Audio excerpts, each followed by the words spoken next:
Viewers, welcome back to Venky's food world. మనం చేసుకోబోయే recipe వచ్చేసి బీరకాయ పచ్చడి అండి. బీరకాయలు నీట్ గా వాష్ చేసుకొని నేను చూపిస్తున్న విధంగా పైన పీల్ చేయకుండా ఈ విధంగా కట్ చేసి పెట్టుకోవాలి చిన్న చిన్న ముక్కలుగా. కొద్దిగా చింతపండుని ఈ విధంగా తడిపి పెట్టుకోవాలి. ఒక బాండీ తీసుకొని టేబుల్ స్పూన్ నువ్వులు వేసుకొని ఈ విధంగా లైట్ గా రోస్ట్ చేసుకోవాలండి. డ్రై రోస్ట్ చేసుకోవాలి. ఇది మిక్సీ జార్ లోకి వేసి పెట్టుకోవాలి. ఒక బౌల్ పెట్టుకొని 2 టేబుల్ స్పూన్స్ ఆయిల్లోకి శనగపప్పు, ఉద్దిపప్పు 1 టేబుల్ స్పూన్, పచ్చిమిర్చి 6, ఎండుమిర్చి 4 వేసుకొని వేపుకోవాలి.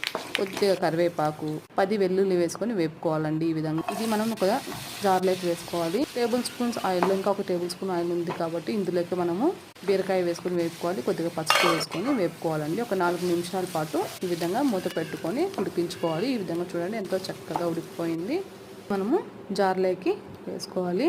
కొద్దిగా చింతపండు, ఉప్పు, వీలైనంత వరకు రాళ్ళ ఉప్పు యూస్ చేయండి. ఈ విధంగా మిక్సీకి పట్టుకోండి. ఎంతో రుచికరంగా ఉంటుంది. పోపు ఇందులోకి వేసుకున్న తర్వాత పోపు వేసుకొని ఎంతో రుచికరమైన బీరకాయ